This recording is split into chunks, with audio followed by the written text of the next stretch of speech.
함께 만드는 언론 미디어 협동조합. 여기는 국민TV. 함께 만드는 언론 미디어 협동조합. 여기는 국민TV.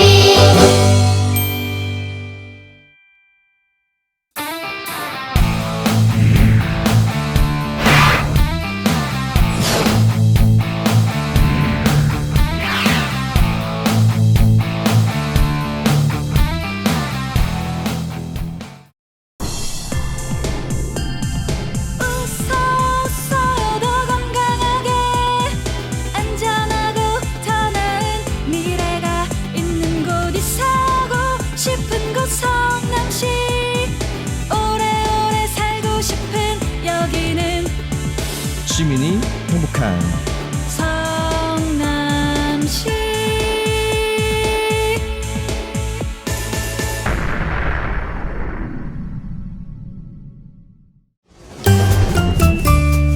귀로만 듣던 국민TV의 팟캐스트를 이제 보이는 라디오로 시작합니다. 국민TV 광고를 모집합니다.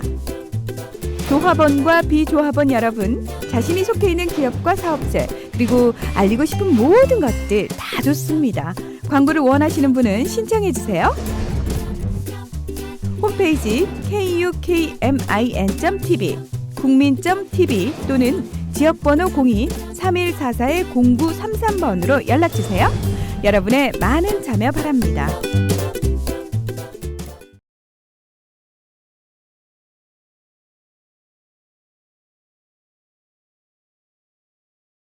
네, 본격 꼰대 저격 방송 이런 꽃 같은 청춘입니다. 네 15회 시작하겠습니다. 후! 오늘 신나요? 표정들 봐 다들. 아이 뭐 되게 신나네요. 그럼요. 저희가 며칠 만에 모였죠? 아 몰라요 나도. 그게 중요한 게 아니에요. 그럼 맨날 이런 걸 자꾸 꼼짓해. 그 얘기만 해 자꾸.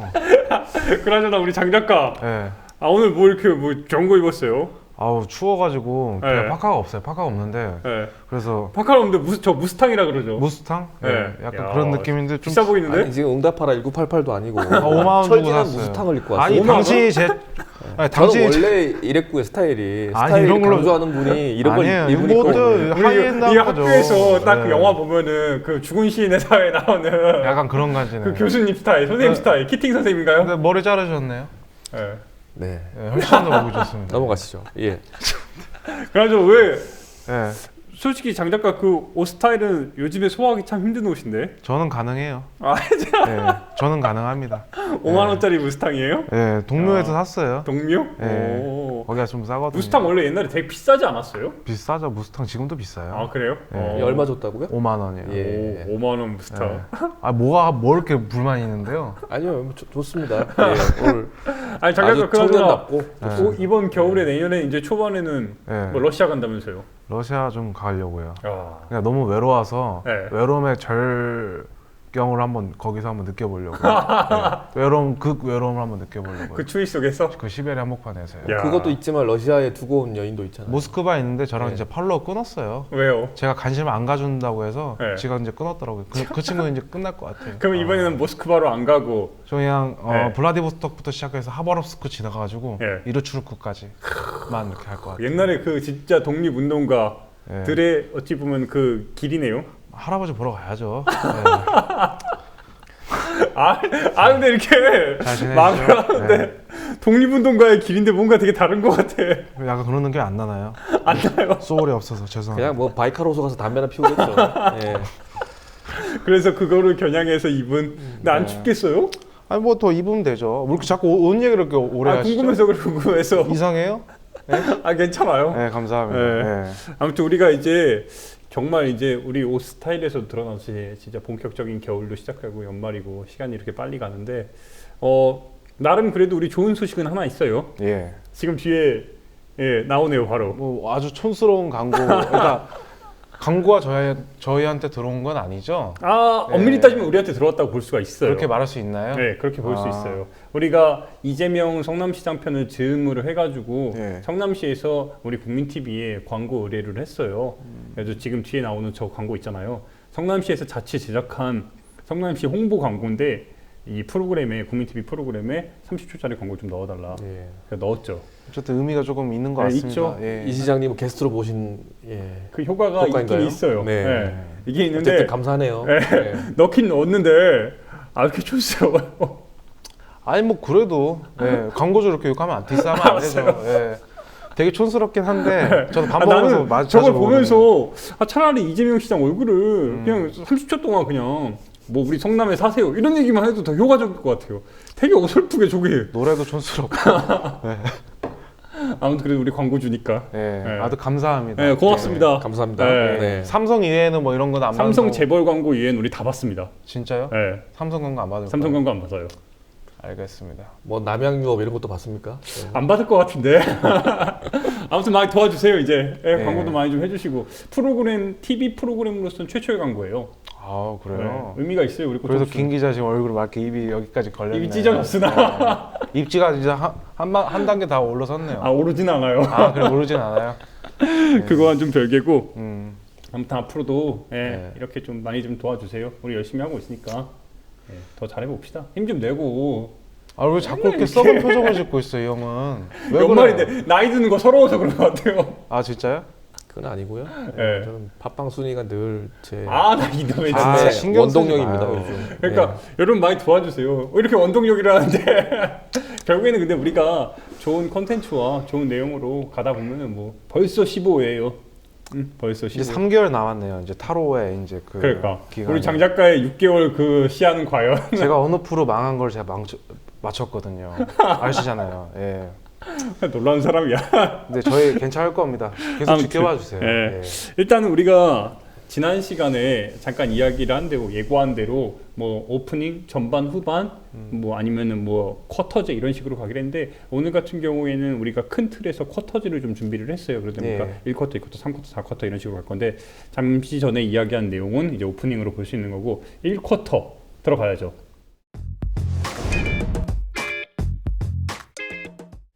요즘에 이 양반 때문에 조금 연말이 다시 한번 좀 재밌어졌어요. 누구예요? 뒤에 나오네요. 안철수 씨. 예. 네. 안철수 의원이죠. 참 혁신의 아이콘, 척춘의 아이콘이었는데 이게 지금 뒤에 나오는 저 사진이 12월 15일 오늘 녹화 날인 12월 15일 어이구 신수가 이렇게 화내주셨어요? 오전에 부산에서 부산 지역의 기자들과 오찬 간담회를 하면서 찍은 사진이에요. 지금 우리 장 작가 말대로 난 저 사진을 처음에 보자마자 조금 기분이 나빴어요. 너무 쪼개서요? 아니 쪼개다기보다 얼굴이 너무 좋은 거야. 지금 어찌 보면은 안철수 의원 때문에 마음 아픈 사람이 특히 그러니까 민주당을 제외하고 안철수를 믿었던 희망의 아이콘이라고 믿었던 사람들이 약간 느끼는 허탈감과 배신감 이런 것 때문에 전 되게 기분이 안 좋거든요. 그런데 저렇게 환하게 웃고 있어요. 일단 저는 뭐 배신감이라기보다는 저는 일단 불안하거든요. 총선이 뭐 4개월 앞으로 다가오는 시점에서 뭐 자유로운 해방감을 느끼는 표정인지 모르겠는데 우리 문재인 대표는 소주 2병 깠지 않습니까? 그날 밤에. 더 웃긴 거는 그걸 국민일보에서 보도를 했는데 그 아침에 문재인 대표의 부인이 여사가 이제 그거를 쓰레기를 들고 나오잖아요. 그 소주 2병 깐 거를 그거를 확인을 해가지고 보도를 한 거예요. 야, 참 쓰레기 뒤지는. 아무튼 예, 어쨌든 저도 뭐 보고 싶진 않네요 얼굴을. 예. 그래도 오늘 뒤에서 오늘 하루 종일 있을 것 같네요. 아니요, 빨리 좀 치워주세요. 예. 네. 근데 재밌는 점은 오늘 기자회견을 하면서 안철수 의원이 부산 지역에서 이야기를 했단 말이에요. 그 기자들이랑 이런 얘기를 했어요. 합리적, 개혁적, 보수 세력과 도 손잡겠다. 손잡겠다. 결국 자기의 그 어떤 정치적 기반이라고 삼았던 중도파, 중도 세력을 이제 자신 있게 표방한 셈이고요. 새누리당에서도 뭐 말이 통하는 사람이라면 환영하겠다 이런 건데 아직도 정신 못 차렸어요. 제가 보기에는. 그러니까요. 예. 저는 어찌 보면은 안철수 의원 스스로 그러니까 자기 스스로 어찌 보면 커밍아웃을 한 거잖아요. 나의 확실한 정체성은 여기다. 근데 기존에 안 의원을 지지를 했던 그 청년과 서민층 이런 사람들은 다 어딨냐 이거예요. 자기를 지지하고 믿었던 그 세력에 대한 어찌 보면 전 배신의 정치가 바로 이거라고 저는 생각되거든요. 한국의 보수 세력이 실제로 존재하고 그 보수라는 말 두 글자가 어떤 역사성, 어떤 계급성을 가지고 있는지 전혀 지금 생각을 안 하고 내뱉은 말 같아요. 예. 그러니까 완전히 보수가 마치 중산층인 양 이렇게 지금 전 착각을 하고 있다는 게 그러니까 안철수 의원이 스스로 겪었던 뭔가 고난이라고 스스로 표현을 하지만 민주연합에서 겪었던 그런 일을 차치하고 자기가 국회에서 대선 주자로서 처음에 나오기도 전에 30%의 지지를 받았잖아요. 이 30%가 누군데요? 왜 그거를 착각을 하고 이렇게 지금 소위 얘기하는 쪼개고 있는지 그게 너무너무 안타까운 거예요. 그리고 무엇보다 다들 기억하잖아요. 대선 때 2012년에 안철수 의원이 그때 뭐 했죠? 청춘 콘서트를 했단 말이에요. 전국을 돌면서 박정철 엄청 인기 많았다면서요. 엄청났죠. 엄청났어요. 솔직히 저도 그 당시에 강연에 갔어요. 아 그래요? 강연에 갔는데 한국에 오자마자 안 의원이 강연을 한 그 당시에는 안철수 이제 뭐 자유인이었으니까 아 너무너무 대단했어요. 그냥 바라보는 것만으로도 막 얼굴에 희망의 기운이 느껴지는 거예요. 저랬던 사람이 어쩌다 저렇게 됐을까? 예전에 김민세가 생각나네요. 네. 우리 지역구였어요, 영등포. 아 그래요? 일단 저는 좀 네. 안타까운 게 그 안철수 의원의 어떤 마인드라고 할까요? 사고 방식이 논리학적으로 보자면 굉장히 형식주의적 논리 사고 방식이 갇혀 있어요. 무슨 말이냐면은 형식주의적 논리학의 제일 대표적인 게 모순율이라는 게 있는데요. 모순율에서는 어떤 명제 A와 B가 동시에 참일 수 없다라는 것을 전제해요. 근데 사실 현실에서는 실제 정치판에서는 A와 B의 말이 동시에 참일 수도 있는 거거든요. 그러다 보니까 자기가 얘기하는 혁신, 자기가 말하는 새정치만 혁신이고 새정치고 다른 사람 얘기는 인정을 안 하려고 하는 거죠. 그렇죠. 그런 예. 부분이 있어요. 제가 한 가지 일화가 뭐냐면 어쨌든 서울대학교 제 교수님 출신이잖아요. 네. 근데 이제 제 절친 중에 서울대에서 이제 당시에 안 교수님이랑 어쨌든 가까운 제자 한 명 있었어요. 근데 그 친구가 새벽에 공부를 하다가 집으로 가는데 안철수 의원과 관련된 일화를 하나 얘기를 해줬어요. 당시 이제 서울대는 이제 학교 내에 버스가 다니잖아요. 예. 학교가 크니까. 근데 새벽 2시쯤 됐대요. 근데 학교 내에 이제 신호등도 있고 하는데 새벽 2시면은 유두리 있게 파란불에서 빨간불이고 하면 유두리 있게 건널 수 있는 거잖아요. 근데 안 의원이 어땠냐면 당시 친구는 되게 긍정적으로 얘기를 했어요. 저 사람이 얼마나 자기의 신념이 확고한 사람인지 지켰어요. 그냥 지키고 가만히 서 있었다는 거예요. 아무도 보는 사람도 없는데 그냥 가만히 서가지고 그걸 지키고 있었다는 거예요. 옛날에 양심 냉장고에 나왔으면 냉장고 그렇지. 받으실 뻔이네. 근데 당시엔 그걸 저도 되게 긍정적으로 평가를 했는데 지금 우리 조서방이 얘기한 대로 그 원칙만 이것만 강조되니까 자기의 원칙만 강조되니까 정치인 안철수로서의 모습은 어찌 보면 A와 B로 가는 그 과정 속에서 막 이렇게 유두리가 있어야 되잖아요. 그게 전혀 없으니까 이 사단이 난 거 아닌가 그런 생각도 드는 그래서 거예요. 현실 감각이 누구보다도 중요한 정치인으로서 계속 뜬구름 잡는 얘기만 할 수밖에 없는 원인이 거기 있다고 생각하고요. 그러니까 단순히 형식주의적 논리뿐만 아니라 그것과 연관되는 개인주의 또 자유주의적 사고방식의 틀을 한계를 못 벗어난다는 거죠. 그렇죠. 그런 부분이. 그러니까 정치에서 제일 중요한 거는 어떤 단결된 조직력 그리고 나와 계파 정파를 달리하는 사람들과 함께 공통 분모를 통해서 합의를 이끌어내고 공통의 힘을 만들어가는 것이 중요한데 항상 그 정치를 손익분기점을 염두에 두거나 대차대조표 같이 사업적인 마인드로 근데 너무 어려운 말들이 쫙쫙 나와. 아니, 그러니까 항상 사업적인 마인드로 보기 때문에 내가 얼마나 손해고 얼마나 이득인가 이런 항상 그렇죠. 단기적인 사고방식에 갇혀 있다는 거죠. 그래서 항상 간철수란 말이잖아요. 그러니까요. 그래서 기회주의적으로 나올 수밖에 없다는 거죠. 근데 저는 돌이켜 보면은 우리가 안철수한테 기회를 저는 안 줬다고 생각 안 해요. 그러니까 물론 자기만의 양보를 해가지고 양보 물론 대선 양보했고 서울시장 양보했고 해가지고 뭐 지금까지 온 거라고 하지만 그 양보를 떠나서 어쨌든 대표도 했잖아요. 공동 대표도 했고 나름의 자기의 지지 기반을 계속해서 확충할 수 있는 기회가 있었단 말이에요. 근데 잠깐 한번 우리 생각해 봅시다. 청춘 콘서트를 했잖아요. 예. 청년들을 어찌 보면은 혁신의 아이콘으로 자리매김해왔단 말이에요. 근데 안철수 의원이 내놓은 청년 정책이나 이런 거 기억나는 거 있어요 혹시? 모르겠네요. 그러니까 그러니까 나는 뭔 얘기를 했죠 이 사람? 그러니까 뜬구름 잡는 이야기만 했잖아요. 바로 그 부분인 거예요. 저도 저 정치부 또 얘기해서 미안해요. 네. 안철수 의원은 정치부 있으면서 몇 번 만날 기회가 있었는데 맨날 뜬구름 잡는 뭔가 물어봐도 뜬구름 잡는 이야기라고 내가 그렇다 관심이 없는 거 아니에요. 이번에 저도 조사를 하면서 안철수의 청년 정책은 무엇인가 조사를 해봤어요. 나오는 게 없어요. 이제 또 뜬구름 잡는 얘기 하셨잖아요. 일요일 날에 그 기자회견 할 때 뭐 자기는 이제 사막 속에 혼자 갇혀 있습니다. 뭐 나침반 없는 곳을 홀로 가고 있습니다. 그리고 스티브 잡스다 스스로. 어쨌든 이 사람은 보면 지금 박근혜 대통령과 함께 같이 책방 들어가서 무라카미 하루키 책 읽고 있어야 돼요. 이상한 소리만 잡고 있어요. 그러니까 결국에는 우리한테 진짜 필요한 거는 네. 청년들에게 실질적인 그래 한 달에 그러니까 반기별로 50만 원씩 받을 수 있는 그런 정책이잖아요. 대안 대책을 줘야 되는데 대안 대책은 없고 비판만 하죠. 그러니까 제가 같이 이어서 말씀드리자면은 자기 개인 브랜드 있잖아요. 개인 브랜드로 정치가 가능하고 대권까지 넘볼 수 있다라고 착각하는 거죠 여전히. 그러니까 저는 기본적으로 문제 삼고 싶은 게 정치란 과연 무엇입니까 안철수님이라고 대놓고 묻고 싶어요. 이 사람이 생각하는 정치란 국민들과의 국민들이 바라는 정치 그것과 너무나 많은 갭이 있다는 거죠. 저는 이제 근데 이것도 한 가지 좀 짚고 싶어요. 이제 어쨌든 두 번의 기회는 저는 있다고 봐요. 지금은 떨어져 나갔지만 이제 총선과 대선이 남았잖아요. 분명히 그걸 겨냥해서 이제 움직이는 거잖아요. 근데 다만 다음 총선에서 또 다시 노원구에 나오게 되면은 그냥 이런 말해서 그렇지만 그냥 쓰레기야.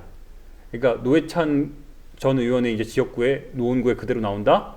아 저는 그건 아니에요. 예를 들어서 근데 한 번의 기회가 전 뭐라고 보냐면은 부산이잖아요. 이번에도 지금 부산에 들어가서 저렇게 웃고 있단 말이에요. 부산에 누가 있어요? 김무성 대표가 있잖아요. 그래서 1대1로 이제 붙었어요. 그런 그림이 만약에 나온다면 저는 어쨌든 다시 한번 대중은 다시 한번 볼 것 같아요. 그런 생각이 들어요. 근데 오늘 지역 간담회 난 기자들이 그걸 유심히 봤어요. 김무성이랑 붙을 거냐? 물어보지도 않더라고요. 안 궁금해요?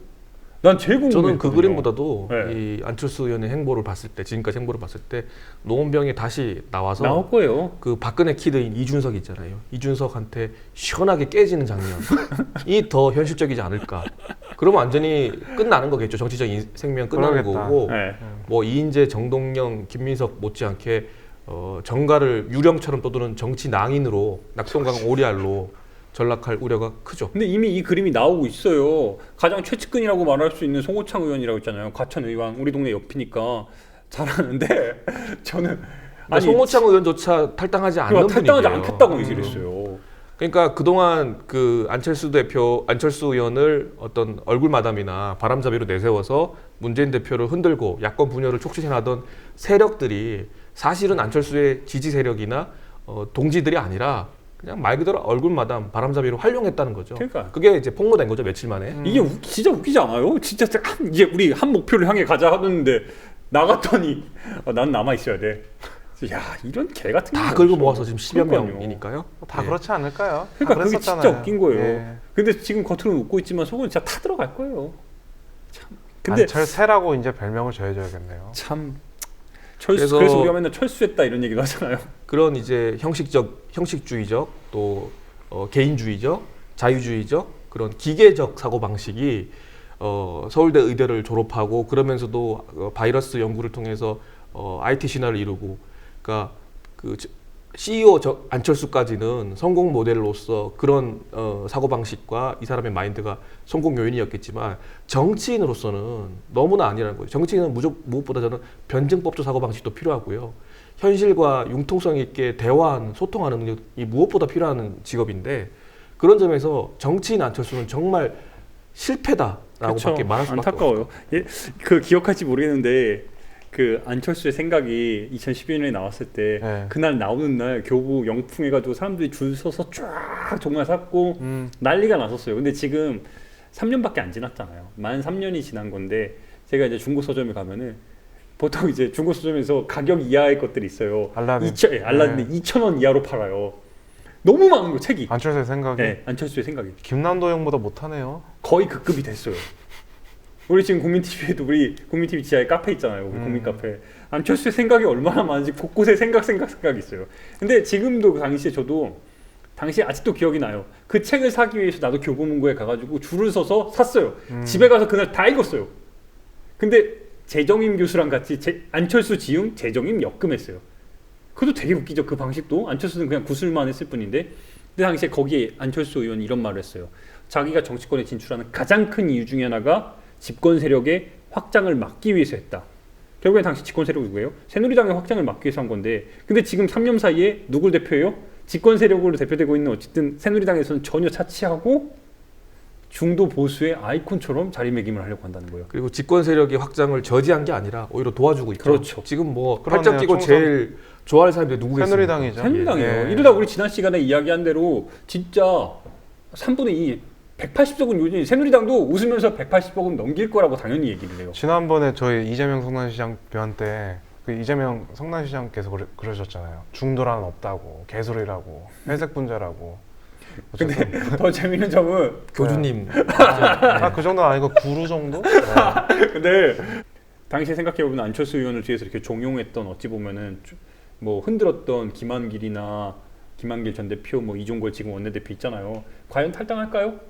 안 안 하죠. 하죠. 안 해요. 그러니까 결국 안철수 의원이 말했던 혁신의 대상들이 사실은 안철수를 이제 안에서 흔들었던 사람들이죠. 그러니까 자기가 비판해야 될 사람에 의해서 자기가 지지받고 있다는 것도 몰랐어요. 그러니까. 끝내 모르고 나갔어요. 그러니까 예. 그게 진짜 저는 안타깝고 한편으로는 진짜 바보 같다는 거예요. 자기 원칙만 세워놓고 그리고 나중에는 칼을 안철수의 혁신이라고 내놓은 거 있잖아요. 그러니까 네. 최초에 민주연합에서 내놓은 혁신안이 있고 안철수의 혁신안이 있단 말이에요. 자기가 내놓은 그 혁신안들을 보면은 자기를 지지해주는 그 세력들은 다 쳐내야 돼요. 근데 결국엔 이 세력이 그 세력이니까 자기 뭐가 되는 거야? 너무너무 뻔해지는 거야. 그리고 결국에는 어떻게 될까요? 안철수? 제가 볼 때 이제 이렇게 좀 되는 거죠. 이렇게 되는 거예요. 길을 잃은 개가 되는 거예요. 아니 지금 이게 왜 나옵니까? 이게 길 잃은 개가 될 거예요. 깨알 같은 홍보. 약간 이런 예. 느낌 나네요. 그러니까 예. 그런데요. 진짜 그렇게 되는구나. 그냥 돌이켜 보면은 이 네. 좋은 어찌 보면 가장 좋은 평가를 받고 대선 주자에서 올랐던 이 사람이 청춘의 제대로 된 혁신의 이걸 하나도 받아들이지 못해서 이렇게 사그러드는 게 또 자, 그래서 제가 또 정리 뭘 하지 준비했어요? 않습니까? 정리할 게 있나요? 여기서? 아 이미 다 했는데. 하고 넘어가겠습니다. 아니 나름대로 준비한 건 있어요. 전 좀 그래요? 생각하고. 감히 안철수 의원에게 네. 네. 가장 부족한 점 3가지를 네. 꼽아봤어요. 첫 번째, 아까 처음에 말씀드린 정치란 건 개인 플레이가 아니다. 네. 어떤 개인적인 브랜드나 개인적 어떤 그 정치인 안철수로서의 개인 브랜드에 너무 의존해서 그 착각 속에 빠져가지고 단결된 조직력이 얼마나 중요한지 그것을 간과하고 있다라는 점이고요. 두 번째, 정책의 구체성이라는 겁니다. 비전과 정책의 구체성이 무엇보다 필요하다. 계속 말했던 새정치, 혁신 이런 것들이 뭔가 큰 그림에서 원칙적으로 일반적으로는 와닿지만 그것이 구체적으로 무엇을 의미하는지 아무도 모르잖아요. 어쨌든 뚱그러 잡는다는 얘기죠. 그렇죠. 창조 경제 못지않게 다 모르는 거잖아요. 음. 우리가 지금 그런 점에서 이런 말이 있습니다. 그러니까 정치는 구호나 말로 하는 게 아니라 구체적 기획이 필요하다. 그래서 안철수 의원이 지금까지 얘기했던 어떤 그나마 얘기했던 구호 같은 것도 전부 다 네거티브의 방식이에요. 뭐 부패 세력을 척결하겠다, 뭐를 막겠다, 뭐를 처단해야 된다. 계속 네거티브만 얘기했지. 자기가 이런 정책과 비전을 가지고 있다. 포지티브한 건 얘기하지 않았다는 거죠. 그런 점에서 구체성이 없었다는 점이고요. 세 번째 마지막으로 국민들의 신뢰를 몇 가지 액션만으로 쉽게 얻을 거라고 착각하고 있어요. 국민들이 바보입니까? 호구입니까? 예. 신뢰를 큰 시야에서 역사적 큰 시야를 갖고 국민들의 마음을 얻어가려는 노력을 해야 되는데 몇 가지 액션을 통해서 지금 일거수일투족이 다 노출되는 언론이 있는데 몇 가지 액션만으로 국민들의 마음을 사고 지지를 받으려고 하는 그런 속 좁은 시야. 이거 버리지 않으면 아까 제가 말씀드린 낙동강 오리알 길 잃은 정치낭인 개라고 표현해 주세요. 길 잃은 개. 예, 그렇게 되는 거죠. 사실 길을 되는 찾을까요? 우리 장 작가 볼 때는 어때? 길을 찾을 수 있을 것 같아요. 덴토 한번 밟힌 다음에 네. 정신 차리고 돌아온다고 하면 이건 정치인으로서는 못 돌아오지 않을까 싶네요. 한번 이제 떠난 민심 어떻게 다시 돌아올 수 그러니까 저는 있겠습니까? 잠재적 역량 자체는 충분히 여전히 있다고는 생각해요. 다만 정말 뭐라고 할까요? 좀 아까운 면은 있어요. 국민의 30% 그러니까 출마 선언을 하기도 전에 30%의 지지를 받았다는 거는 정말 전무후무하잖아요. 그런데 여전히 뭔가 큰 계기가 없는 이상 근데 분명한 사실은 통합을 위해서는 소위 얘기하는 안철수가 처음에 안철수의 생각에서 바뀌었듯이 집권 세력, 소위 얘기하는 수구, 꼴통 보수의 요거 확장을 막기 위해서는 역할이 중요한 건데 스스로 그거 지지대를 무너뜨리고 있죠. 지금 그렇다는 거예요. 예. 그게 제일 안타까워요. 그래서 이렇게 참 저는 뭐 희망도 없고 체념도 없는 게 결코 큰 그릇의 정치를 할 수 없는 사람이라는 점이 너무나 명백해졌기 때문에 더 이상 아무런 기대도 희망도 할 수 없는 전 거죠. 그래서 그냥 바람은 그냥 대놓고 얘기할게요. 김무성이랑 붙어요. 부산에서 김무성이랑 붙어요. 그러면 그나마 그럴 깡다구가 있을까요? 그러니까 그게 걱정인 거예요. 이러고서도 노원구에 나온단 말이야. 나와서 이제 그 어린 친구한테 밟히고 네, 이준석이랑 이제 개같이 밟히고 밟히고 이제 김무성이랑 붙어요. 그게 제가 볼 때 제일 좋은 그림이야. 정치부 기자 출신으로서 얘기하는 겁니다. 진짜 그랬으면 좋겠어요. 뭐 더 이상 안철수님 됐죠? 어쨌든 꼰대 저격 원인가요 오늘 이분이? 쿼터 원 꼰대 원. 저격 원. 야 안타까워서 그래요. 그만큼 우리가 청년 이슈로서 중요한 인물이었는데 이렇게 웃을 때가 아니야. 씨발. 그러니까 한때는 마음에 들진 않았지만 저 같은 경우는 예. 호감이었던 그러니까 한때 연인 같은 이게 바로 연인을 배신 같은 느낌인 거예요. 떠나보내는 느낌이네요. 예. 이게 김 기자 입에서 지금 씨발이란 말 들었어요? 많이 못 들었어요. 처음 들었어요 지금. 깜짝 안타까워서 놀랐어. 그래요. 이 양반 온다고 진짜 내가 그때 추운 날 광고 생각하면은 아니 개인적인 걸 여기 방송에 넣으면 안 돼. 죄송해요. 제가 할 말이 아니네 그거는. 어쨌든 알겠어요. 어쨌든 네. 청년들에게 가장 최근 몇 년간 약간 큰 통수한데 맞았죠 지금. 희망을 준 그러니까요. 정치인이었다는 앞에서 점에 그게 더하나. 안타깝습니다. 네. 네. 아무튼 여기까지 할게요. 예. 네. 이 굿바이, 쿼터. 굿바이 안철수. 네. 예. 오늘 그래서 제가 클로징 곡 준비했잖아요. 연관돼요. 이따 얘기하시고. 네. 예. 넘어갈게요. 네, 이 쿼터로 갑시다. 아 재밌어요. 쿼터로 가니까 바로바로 우리 지금 딱딱 바꿔주고 나오네요. 네, 나오죠. 네. 이건 우리 조서방이 좀 굉장히 열과성을 다해서 좀 준비를 해줬는데 아니 특별히 준비한 건 아니고. 아니 안철수 지금 열과성에서 저 혼자 당한 거 아니었어요? 안철수 좀 화가 많이 나서 내가 오늘 진짜 약간 농객 같아요. 예. 그러니까 오늘 스타일도 그렇고 약간 검객 같고 예. 멋있는데요. 아니 검객은 그대가 돼야지. 저는 지금 못 하고 있어요. 요새. 독립군의 후예가 되겠다고 하는 사람이 삥삥 돌고 있잖아요. 예. 어쨌든 블라디보스토크 갔다 오면 좀 얘기 좀 해줘요. 알겠습니다. 예. 아무튼 오늘 두 번째 이 쿼터 어떤 내용이에요? 예, 어쨌든 우리 광고 보고 얘기하는 거 아닌가요? 예. 광고? 예. 광고 보고 할까요? 예. 네. 잠깐 쉬었다가 보고 그래 할게요. 잠깐 보겠습니다. 네. 당신 주위에 가장 믿을 수 있는 사람을 떠올려 보세요. 어떤 사람인가요? 실수를 하면 인정할 줄 알고 약속을 하면 반드시 지키는 그런 사람 아닌가요? 늘 원칙을 지키는 예측 가능한 사람. 그 사람이 믿을 수 있는 사람입니다. 사람이 미래다. 두산. 자, 이렇게 사람이 미래다라는 그 그룹 홍보 광고죠. 그룹 이미지 메이킹을 이렇게 오랫동안 TV 광고에서 많이 보셨던 광고잖아요. 제일 따뜻한 광고 중 하나예요. 그렇죠. 두산 광고가 맞아요. 진짜 두산 광고 하나 광고가 잘 만들어요. 저도 이번에 지금 찾아보니까 광고가 1, 2년 된 광고가 아니라 2005년, 6년, 7년부터 해가지고 매년 이미지 광고가 나와요. 그리고 정말 놀랍게도 얘네 강조하는 그 캐치프라이즈가 있잖아요. 사람의 미래다. 사람이 미래다. 근데 보고 있으면 여기서 이렇게 하고 싶죠. 사람이 미래냐? 진짜 사람이 미래니? 이렇게 오늘 나오는 거. 진짜 사람이 미래야? 그러니까 이게 일종의 진짜 배신감을 느끼는 거예요. 어떤 일이 있었는지 잠깐 소개를 해주시죠. 그러니까 되게 간단히 말씀을 드리면은 네. 입사한 지 1년밖에 안 된 20대 초반에 이제 두산 인프라코어라는 회사가 큰 회사가 있잖아요. 우리가 보통 얘기하는 두산 중공업이죠. 거기에 들어간 지 1년밖에 안 된 사람에게 무슨 짓을 했어요? 그만두라고. 권고사직. 네. 그리고 희망퇴직. 희망퇴직. 예. 예. 그리고 이제 뭐 말은 희망퇴직인데 그 간부가 면담을 한다는 거는 곧 뭐 사표 써라. 그렇죠. 라는 얘기가 권고사직이죠. 예. 사실상 이제 하여튼 권고사직이죠. 권고사직과 희망퇴직.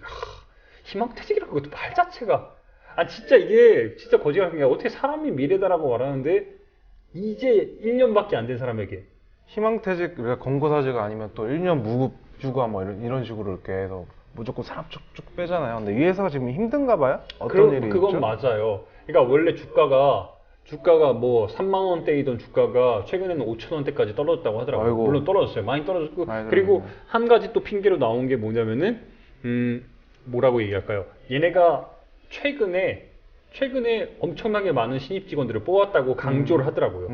그런데 그럼에도 불구하고 뭐 지방대들 많이 뽑고 그러잖아요. 다양한 전공을 가진 예, 뭐 칼스펙, 마약. 여러 형태를 통해서 이런 많은 간지로. 직원들을 뽑았다고 하는데 그럼에도 불구하고 사람이 미래라고 하고 있는데 차라리 이런 광고를 안 하면은 우리 조직은 그냥 원래 이렇게 쓰레기 집단이다 얘기라고 하면 되는데 얼마나 웃겨요. 그러니까 경영적으로 봤을 때도 경영진의 이게 실책이에요. 이렇게 앞으로의 경기나 어떤 수익 발전 이런 걸 생각하지 않고 인력을 마음대로 이렇게 마구잡이로 뽑았던 거예요. 그래놓고는 사람을 마음대로 안 되니까 예, 팍팍 자르는 밑에서부터 거죠. 자르는 거죠. 말단부터. 예.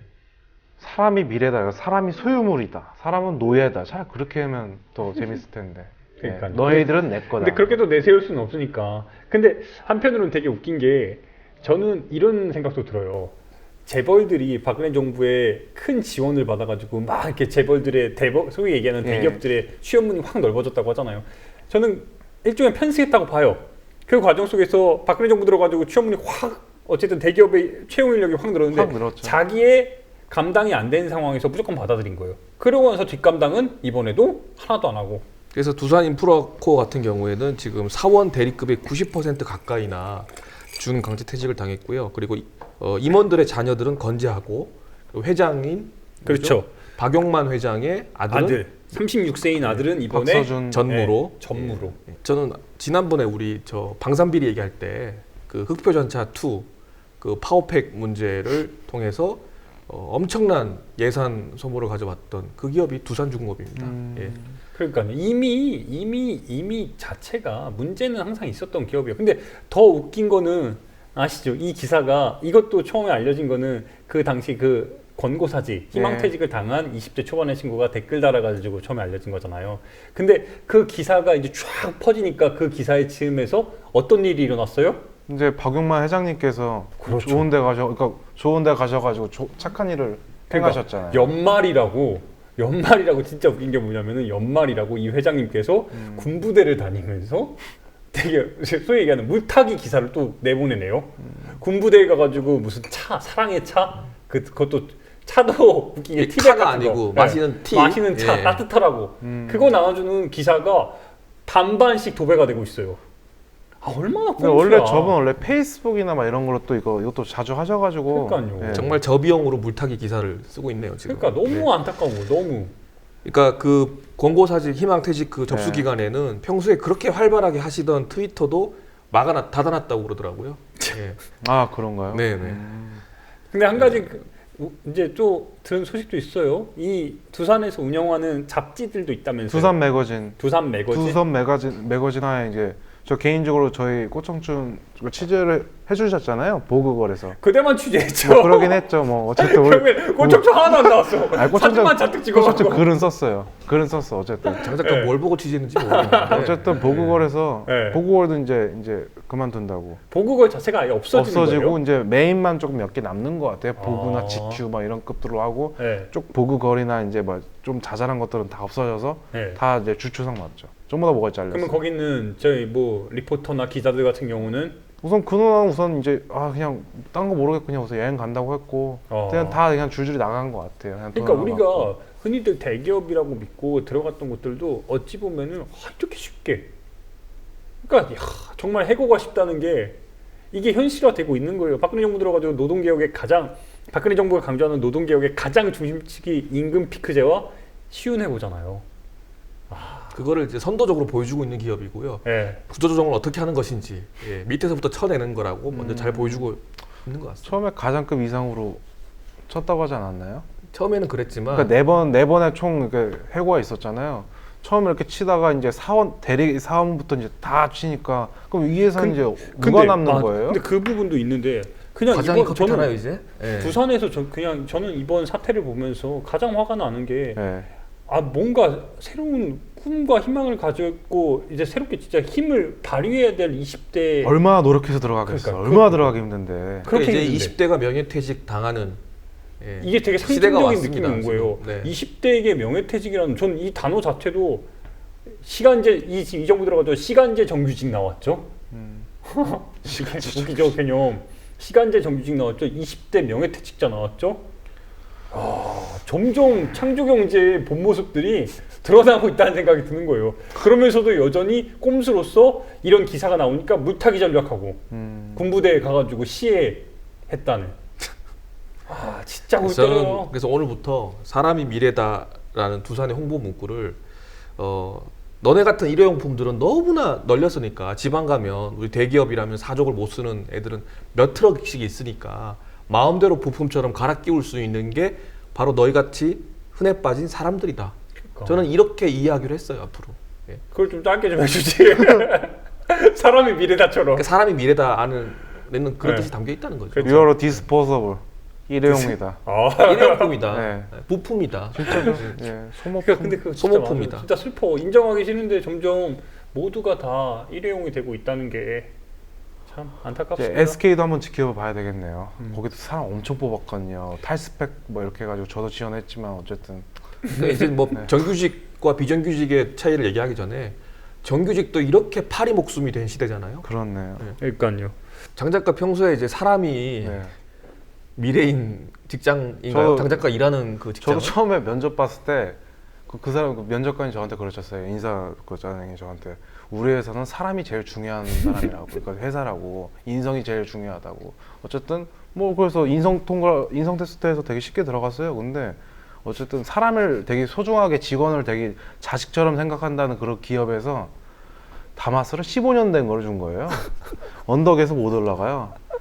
한번 죽을 뻔했어요. 최근에도 사고가 2번이나 일어났거든요. 그러니까. 어쨌든 되게 그 말장난치는 게 되게 화가 났어요. 그러니까 좀 약간 저도 약간 울컥하네요. 왜냐면은 예. 우리가 지금 스튜디오에서 녹화를 하지만 원래 우리 카페에서 금요일날 저녁에 예. 모여가지고 저녁부터 해가지고 그 다음날 새벽까지 녹화를 하고 그러잖아요. 근데 장 작가가 예. 정말 이번 달에는 어찌 보면은 우리 멤버들에게 양해를 구한 부분 중에 하나가 사고도 났다면서요. 예. 실제로 이렇게 녹화 뜨고 다음날 가가지고 일제로 배달 일을 하고 이러니까 위험해가지고 못하겠다. 이거는 다마스는요 진짜 얼마나 위험한지 알아요?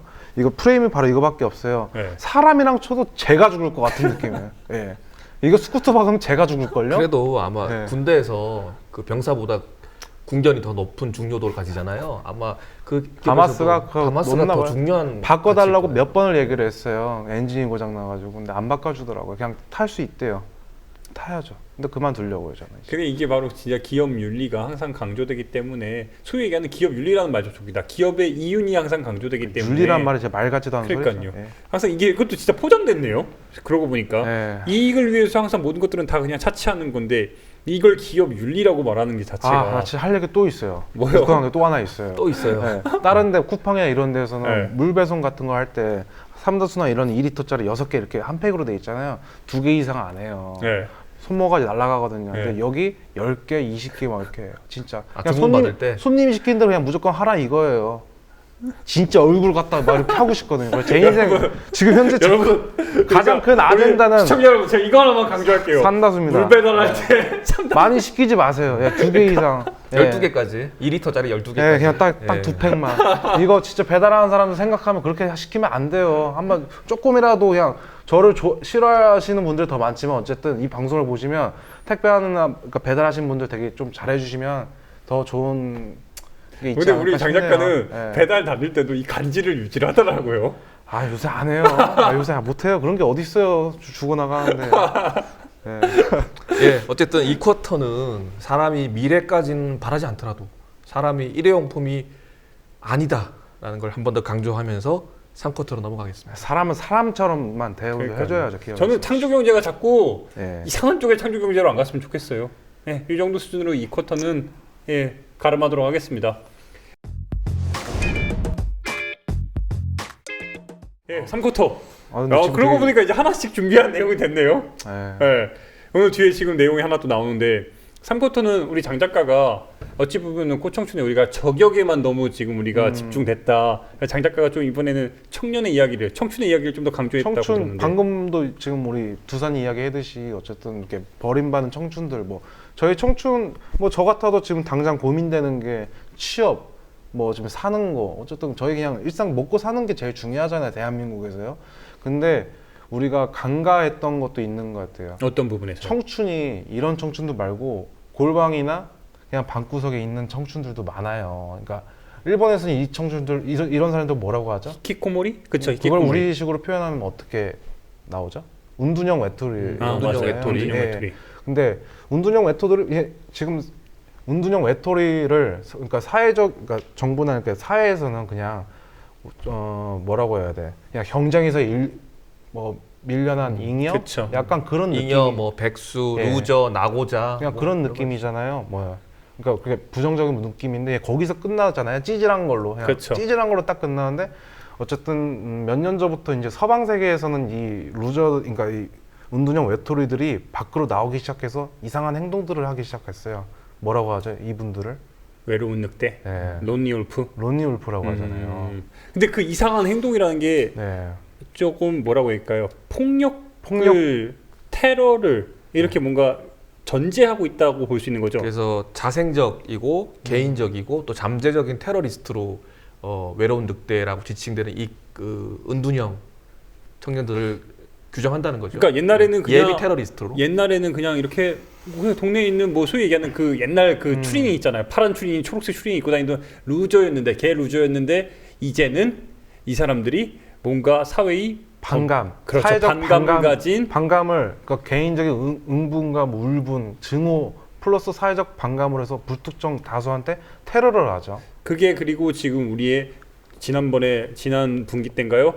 지금 뒤에 화면으로 나오지만 다에시, IS가 그렇죠. 다에시. 다에시로 간 네. 김군이죠. 고등학생 청년이 저기까지 가가지고 지금 테러리스트가 된 건데 이 당시 되게 뭐 1년 전 거의 1년 전이죠. 근데 엄청난 지금 사회적 파장이 일어났잖아요. 우리나라에서는 절대 저렇게 그러니까 IS에 직접 가담할 청년이 전혀 꿈에도 생각도 못했는데 예, 이게 근데 이제 저 친구 지금 살아 있나요? 죽었다는 얘기도 있고 지금 네. 이 영상은 제가 이번에 준비를 하다 보니까 활동하고 있는 추정되는 김군으로 추정되는 영상인데 저 모습을 보면 김군이 맞아요. 참. 근데 그런 얘기도 들렸어요.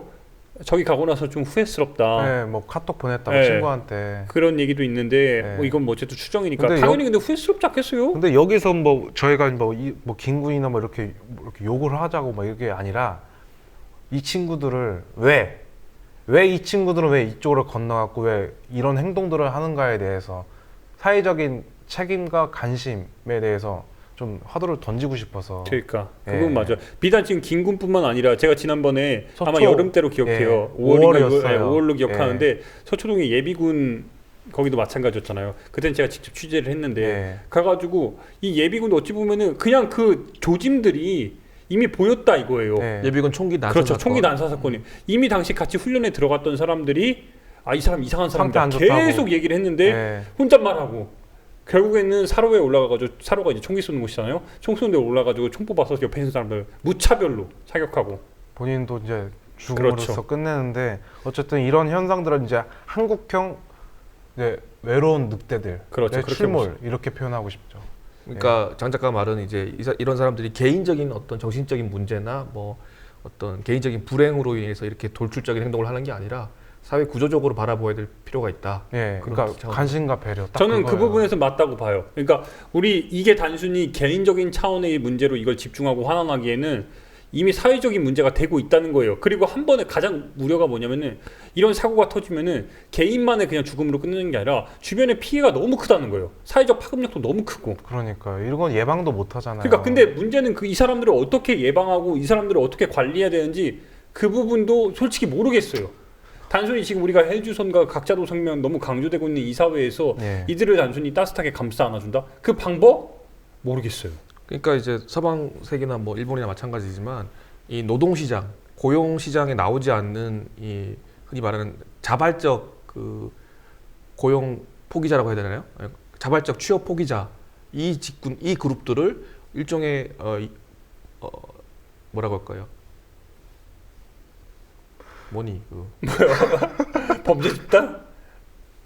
잠재적 범죄 그룹이자 생각이 잘 안 나는 잠재적 테러리스트 그룹으로 보기 시작했다는 거죠. 그러니까, 저는 맞아요. 왜 이렇게 점점 늘어나고 있는 이 청년 그룹을 테러리스트나 범죄자 그룹으로 한정할 것이 아니라 미리 낙인을 찍어 그러니까 이게 놓는 지금 거예요. 우리가 예. 웃으면서 이야기를 했지만 이게 진짜 무서운 거거든요. 옛날에는 그냥 개 루저라고 너 루저야 하고서 그냥 동네에 그냥 지나다니는 뭐 이렇게 루저로 봤는데 이제는 이 사람들이 폭력 테러를 할 수 있다는 잠재적 범죄자 테러리스트를 본다는 근데 거예요. 본인들도 근데 그걸 자각을 하는 게 예전에 뭐 제가 저도 이제 골방에 갇혀있던 시절이 있었는데 어쨌든 좀 개인적인 문제로 치부를 했으니까 근데 너무 오래 갇히다 보니까 이제 좀 이상한 생각이 드는 네. 거예요. 이건 내가 혼자 잘못해서 이런 건 아닌 것 같은데 이제 증오를 품기 시작했고 원함도 품게 되고 이제 이 사회 그냥 전반적인 그렇죠. 거에 대해서 이러다 보니까 이게 우리나라 아직 이민자가 적어서 그러는데 이민자들에게 우리는 지금 조선족들이나 이런 사람들에게 막 일방적인 폭력이 가해지잖아요. 맞아요. 내가 호주에서 저도 계란 맞고 돌 맞았잖아요. 저 길 가다가 그때 노동자 할 때 지나가는데 집에 퇴근하고 가는데 계란이 날라오고 돌이 날라요. 백인 청년들한테. 근데 무서워서 접근을 못 하겠어요. 걔네들이 막 마리아나 해가지고 눈 돌아가는 애들한테. 이게 우리나라에도 나타나고 있다는 거예요. 근데 다만 모두가 이렇게 은둔형인 사람들에게 범죄자의 예비 범죄자로서의 낙인을 찍는 게 이게 옳으냐 이거예요. 아니죠. 어찌 보면 이게 우리가 더 이 사람들을 내모는 이렇게 하라는 사회적으로 더 시선을 더 강요하는 거 아닌가 이런 생각도 드는 거예요. 이 부분 정말 잘 짚었어요. 네, 그러니까 M4 세대에서 사실 뭐 취업이나 결혼이나 아예 바깥 사회 활동 자체를 포기하는 청년들 그룹이 뭐 늘어날 거라고 저는 생각을 하고 있습니다 앞으로. 근데 이들의 어떤 증오나 어떤 자존감, 뭐 무너진 자존감 이런 것들이 어떻게 극단적으로 표출될 수는 있겠지요. 뭐 그렇지만 그렇다고 해서 이들을 사회적으로 아주 뭐 암적인 대상이나 혐오나 제거해야 될 대상으로 보고 범죄자로만 규정한다면은 뭐 이 사람들 대한민국 국민 아닙니까? 그렇죠. 청년들 아닙니까? 그래서 그런 점에서 이들을 어떻게 바라봐야 될 것인가 이것이 한국 복지 정책에서 또 중요하게 제기되는 문제가 아닐까 싶습니다. 야, 우리- 어떻게 이렇게 잘 풀어내요? 우리 장 작가는 그래도 오늘 주제를 이렇게 던졌는데 솔직히 제가 생각한 것보다 우리 장 작가가 청년 문제 집중해야 된다고 얘기한 거에서 저는 좀 더 가벼운 주제가 올 줄 알았어요. 근데 오늘 주제 되게 묵직해요. 그냥 약간 저의 이야기이기도 하고 되게 개인적으로 되게 가슴이 아팠어요. 저도 IS에 가담했을지도 모르니까 몰랐을 수도 있죠. 근데 예. 의외로 장 작가한테 길 잃은 게 쓰고 나서 장 작가한테 이런 친구들이 되게 상담을 많이 했다면서요. 예, 저는 이런 친구들만 저를 좋아해요. 진짜로. 그래서 맞습니다. 외로운 늑대 같은 친구들이 많이 늘어나고 있고. 근데 한 가지 우리가 난 대안으로 제시할 수 있는 게 뭐냐면 장 작가가 그때도 얘기했잖아요. 외로운 늑대들이요. 본인이 늑대들에게 길 잃은 게 수장이 되겠다고. 아니 그러니까 차라리 전 김난도 같은 사람들이 와서 네. 이렇게 터는 것보다 예. 제가 진짜 공부 열심히 하고 이제 많이 방송 통해서도 이제 입담 좀 늘릴 테니까 차라리 저 같은 사람들이 나 같은 사람이 저의 이야기를 이렇게 풀어놓으면서 뭐 같이 이제 힐링할 수 있는 계기도 마련했으면 좋겠고 지금 예. 드는 장면이 길 잃은 개들이 장 작가처럼 이렇게 무스탕 입고 선글라스 쓰고 한 100여 명 이렇게 있으면 다 남자예요. 예. 얼마나 웃길까. 얼마 전에 연희동에 술을 네. 마시고 있는데 갑자기 뭐 외모 비하는 아니지만 네. 이렇게 문신 이렇게 하고 힙합박박이 있잖아요. 네. 수염 이렇게 하고 딱 봐도 진짜 무섭게 생겨서 얼굴에까지 문신하는 사람이 와가지고 혹시 길 잃은 게 장 작가 아닙니까? 하는데 맨 처음에 저 때리러 온 줄 알고 이렇게 쳐다봤거든요. 길 잃은 게 수장이 되고 있어 점점. 그런 분들이 저를 좋아하죠. 아무튼 예.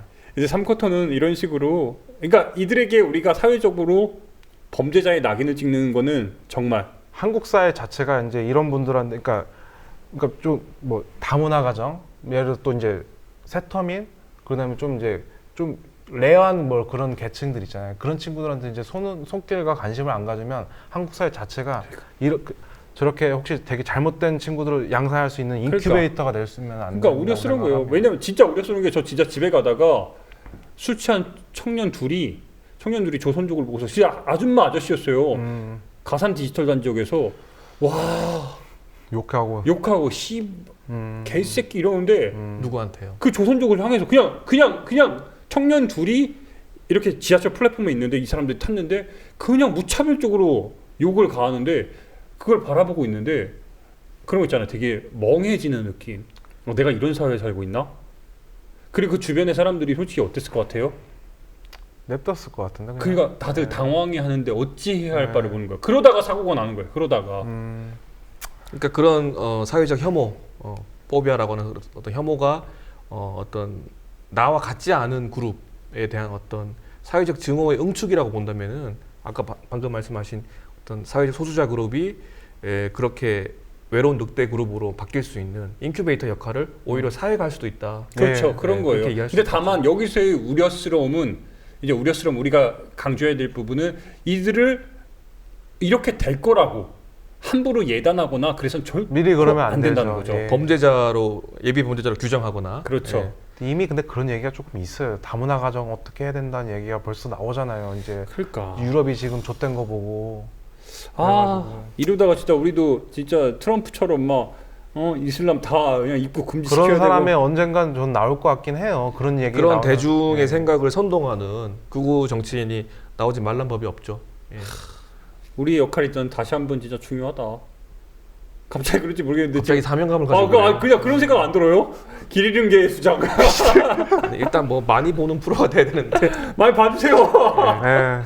아 오늘 내용 좋은데 안 좋아요? 글쎄요 저는 아뭐 좋아. 왜 잘했으면서요. 그럼 전 늘 불만이에요. 그리고 항상 배고파 이러면서 순위 올라가면 되게 좋아하잖아. 항상 굶주려 있죠. 예. I'm still hungry. 예.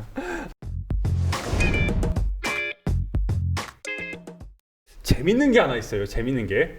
재미없으면 어떡할래요? 아우 재밌어요. 이거 오늘 기가 막힌 거 아우, 발견을 했어요. 생각보다 이승만. 안 나오나요? 네 나와요. 준비했어요. 나오네요. 네 예. 나옵니다. 지금 보면은 재밌나요? 네. 네. 이게 뭐냐? 잠깐 이거 보면은 이승만 시 공모전이에요. 제가 오늘 이번에 쭉 다니다가 원래 클로징은 다른 걸 준비를 했다가 아니 부제가 더 재밌어. 잊혀졌던 거인의 발자취를 다시 그리다. 예. 보기만 해도 재밌잖아요. 잊혀졌던 거인 언제? 일단 이승만이 이게 건국절이랑도 좀 비슷한데 예. 뭐라고 하냐면 대한민국 건국 대통령 이승만 시 공모전 잊혀졌던 거인의 발자취를 다시 그리다. 이게 물론 시기는 내년 3월이에요. 그다음 문구도 재밌어요. 이거 이렇게 아무것도 없던 폐허 같은 이 땅에 자유민주주의와 시장 경제를 선물한 시대의 거인 우남 이승만. 야, 나 이거 우리 꽃청춘 차원에서 이거 1등 상금이 50만 원이거든요. 우리 다 응모했으면 좋겠어. 아니 주최 측이 자유경제원이에요. 이게 뭐 하는 데예요? 사실 돈 많은 데거든요. 그렇죠. 네. 근데 돈이 엄청 많을 텐데 50만 원? 대상이 50만 원입니다. 예. 제가 이승만 옆집에 살았잖아요. 이화장에서. 아니 장작가는 장작가는 수치스럽네. 전직 대통령하고 안 엮인 사람이 없어요. 아 그러니까 이상하게 다 엮였어요. 다 엮여요. 그래서 제가 이분은 다른 건 몰라도 뭐 그러니까 네. 일베에서 이분을 뭐라고 하죠? 일베 애들이? 건국 대통령, 건국의 그러니까 아버지. 건국의 아버지 또 이상하게 뭐 재밌게 말 표현한 거 있던데 어쨌든. 예. 예. 저는 이분이 있잖아요. 그러니까 대한민국 최초로 뭐 한 것들이 많잖아요. 많죠. 우리나라 최초로 뭐 했죠? 일단 대한민국 자체를 그러니까 네. 우리나라가 이승만 싸우고 분리시키는 거 잘하고. 그렇죠. 그거예요. 사람 그러니까 많이 죽였고. 결국에는 사람들이 한민족이라는 조선 반도에서의 하나의 통일된 나라를 가야 되는 그 갈림길에서 어찌 보면 갈 수 있는 그 방향 내에서 나눠버렸다는 분명히 얘기하자면 네. 이승만도 스스로 인정했듯이 자신이 대한민국 최초의 대통령이 아니라 대한민국 임시정부의 법통을 잇는 정부의 부활이죠. 예. 그걸로서 48년 8월 15일 건국을 얘기할 수 있는 거지. 이 사람이 아무것도 없던 무에서 갑자기 대한민국을 건국한 국부다? 그렇죠. 아니 이미 지금 그 논리로 아, 지금 역사 교과서가 그렇죠. 부활하고 있는 거고요. 이미 헌법에도 국정교과서 그리고 우리가 교과서가. 임시정부의 제 법통을 계승한다고 나와 있는데 근데 어느 순간 이승만이라는 사람이 강조가 되면서 물론 중요한 인물이에요. 부정하고 싶지 않아. 근데 문구 자체는 웃기지만 이승만을 강조함으로써 그 이전의 역사는 다 사그라든다는 거죠. 없어지고 외교 노선의 독립운동을 표방했지만 사실은 밝혀지고 있듯이 하와이에서 뭐 사실은 양아치 마피아였지 않습니까? 근데 그 철학 박사라는 그 타이틀 하나로 평생을 울고 먹고요. 예. 개인적으로 저는 리스펙 하는 거 하나 뭐요? 있어요. 당군일의 최초가 그러니까 공식적으로 최초가 아닐까 싶. 아 진짜 씨. 아니 뭐 아무 말도 안 했잖아요. 예. 아 이건 아닌 것 같고요. 예. 예, 어쨌든. 그런 말 위험해. 왜요? 뭐 그냥. 예. 그러니까 서양이 어찌 보면은 가장 국제 결혼. 네, 국제결혼 최초. 오케이. 예. 이거 삐처리하겠다. 참 장작가답네요. 예. 아니, 예, 알았어요. 삐쳐내주세요. 예. 근데 아우 같이 어쨌든 적으신 것 같아. 아우 싫어. 제가 요거를 오늘 예. 이걸 보자마자 정말 웃겼던 게 건국 대통령 이승만을 기리는 모든 주제예요. 응모 주제가. 욕써도 된다는 건가? 그렇죠. 예. 그러니까 근데 그 이거를 우리가 지금 우스갯소리로 이걸 지금 꺼내 왔지만 전 되게 우려스럽다는 거예요. 그러니까 왜 우려스럽냐? 이게 내년 지금 3.1절을 기점으로 해가지고 이걸 지금 받고 있단 말이에요. 그러면서 아직도 지금 3개월이나 남았는데 벌써 공지가 떠가지고 아 걱정 안 해도 됩니다. 왜요? 상금 뭐 대상 50만 원짜리 공모전을 누가 신경 쓰겠습니까? 지금은 이게 신경이 안 쓰면 작은 이게 어찌 보면 첫 번째 발걸음이 될 수 있다는 이런 생각도 드는 거예요. 이러다가 이승만 대통령 진짜 막 아무래도 다 또 동상도 다 세우자 그러고 왜냐면 인물 자체는 그래 인정은 하겠어요. 대통령이었으니까 인정을 하는데 이 사람이 강조됨으로써 그 이전의 역사가 왜곡되고 우려스럽다는 거예요. 그래서 우리가 지금 우스갯소리로 얘기한 이런 부분들이 과연 이렇게 웃고 넘어갈 일인가? 그래서 제가 3개월 이상 남았음에도 불구하고 이 부분에 있어서 우리가 다시 한번 생각해봐야 되는 거 아닌가 싶어가지고 지금 그리고 꺼내는 그와 거거든요. 더불어서 예. 국정 역사 교과서 사실은 지금 뭐 그 상업 교사였는데 9개월 역사 가르치고 뭐 집필진 들어갔다가 나오고 지금 지랄을 하잖아요. 그러니까요. 그래서 계속 관심을 놓치지 않아야 될 것 같고요.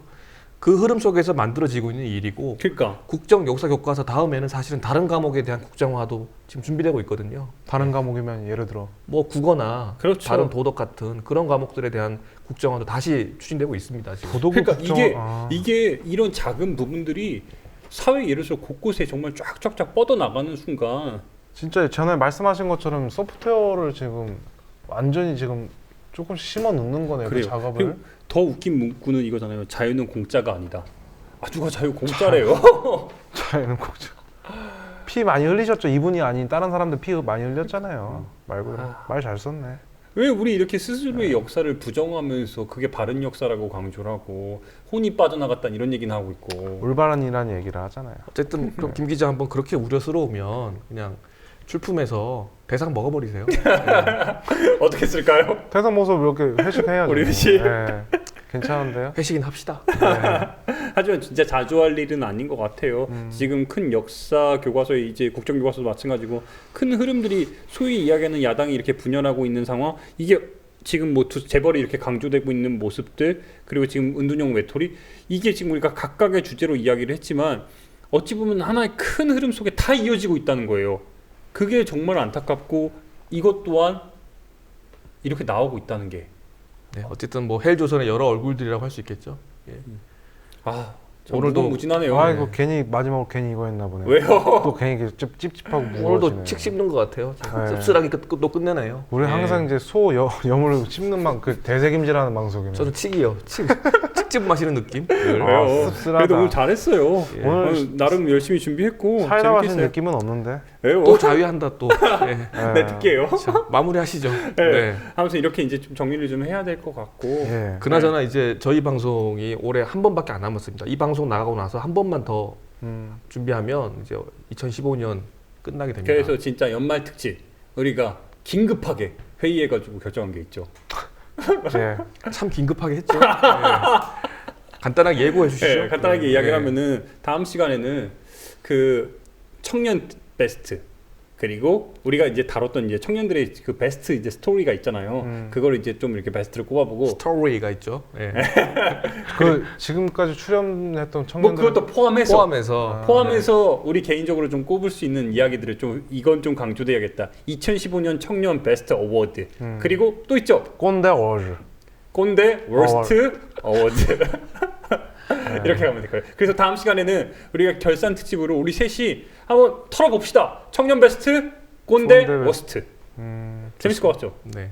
준비 많이 해야 돼요. 자, 2015년을 마무리할 수 있는 시간이 되길 바라면서 네. 자, 오늘 끝내시죠. 네, 이 정도로 이제 가름할게요. 장작가 끝으로. 마지막 아 맞다. 예. 준비하신 거 역시. 있잖아요. 예. 되게 듣기로는 되게 촌스러운 걸 준비했다고 들었어요. 엔딩곡이요. 예. 제가 엔딩곡을 준비했어요. 저 나름 또 클래식 듣는 남자잖아요. 또 이럴 때는 발음이 클래식이래요. 또. 아이고 참나. 예, 한번 예, 준비한 거 말씀하세요. 대한민국 영어가 이렇습니다 요즘. 네. 그리고 나처럼 길거리에서 잘 배운 사람이 어디 있어? 클래식이군요. 예. 아무튼 네. 이 사라 브라이트만과 안드레아 보첼리가 함께 부른 노래가 있어요. 뭐죠? 정통 클래식은 아니고 세미 클래식. 그렇죠, 뭐 그럴 수 네. 있죠. 오늘 우리 안철수님을 위해서 아 그런가요? 준비한 네. 노래입니다. Time to say goodbye. 예, 우리 간철수님이 바치는 노래. 이건 개그 콘서트에서 많이 들었거든. 타임 투 세이브. 아 진짜 촌스러운데 아, 멘트가. 아 타임 투 세이브. 진짜 김 기자 마음속에서 우리 네. 안철수님이 예. 굿바이 하길 바라면서 아 비단 안철수뿐만 아니라 정말 이 사회의 정말 꼰대 짓거리들이 이제 떠나 모두 다- 보내세요. 네. 저는 더 연대의식을 이상- 강조해서 저는 원래 U2의 원을 생각을 했었어요. 아, 좀 칠건 쳐야 돼. 좀 마음에 드네요. 어찌 됐건 이 노래 틀면서 네. 예. 떠나 보내실 거죠? 안철수. 저는 근데 또 기회는 또 줘야죠. 아무튼 아무튼 이제 진짜 가름할게요. 네. 네, 이 노래 들으면서 오늘 가름하도록 하겠습니다. 네, 본격 꼰대 저격 방송 이런 꽃 같은 청춘입니다. 마치겠습니다. 고맙습니다. 네, 애쓰셨습니다. 고생하셨습니다. 네, 고생들 했어요.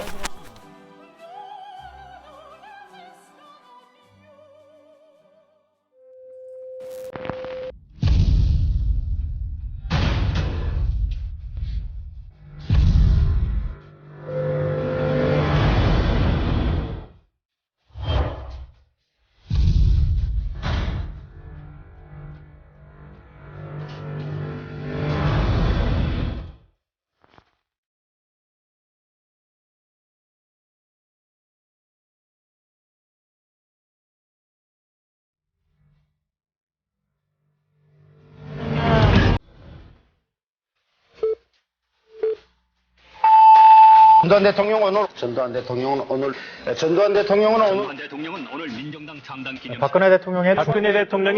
박근혜 대통령이 오늘 네덜란드로 떠났습니다.